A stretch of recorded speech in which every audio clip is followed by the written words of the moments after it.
Ассалаумағалейкум, мен құрметті көрермендерім. Мінекей сағат 8 болып қалды. Тауықтарын дайындап қойған жемін беруге келе жатырмыз қазір. Бізде әлі қыс. Қазір минус 7 градус көрсетіп тұр қала. Дала деген.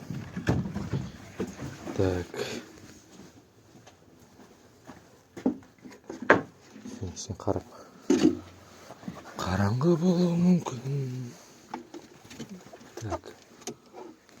Жемдерін береміз осылай.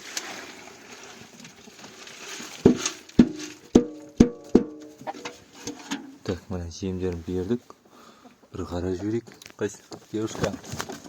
Құтып ойнысыңдар ма? Ішіне біреу жатқан ғой.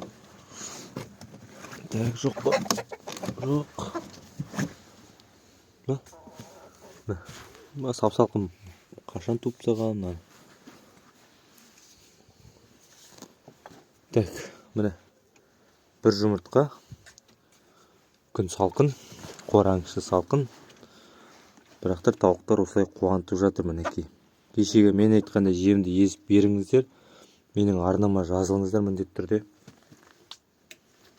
YouTube каналыма тіркеліп кетіңіздер. Сіздерден кішігірім өтініш болсын, қолдауларыңыз болсын. YouTube каналыма подписчиктерімді енді 526 бар. Енді бір 1000-ға жеткізіп тастасам.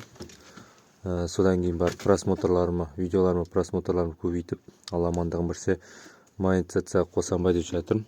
Сол үшін сіздерден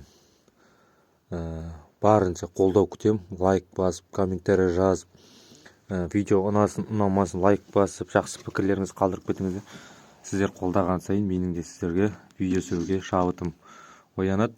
Енді қазақта бір-бірін көтермесе, басқа айдаладан біреу келіп көтермейді. Сол үшін барлықтарыңыздан қазақ елінен қолдау күтемін. Келесі видеода көріскенше сау саламатта болыңыздар.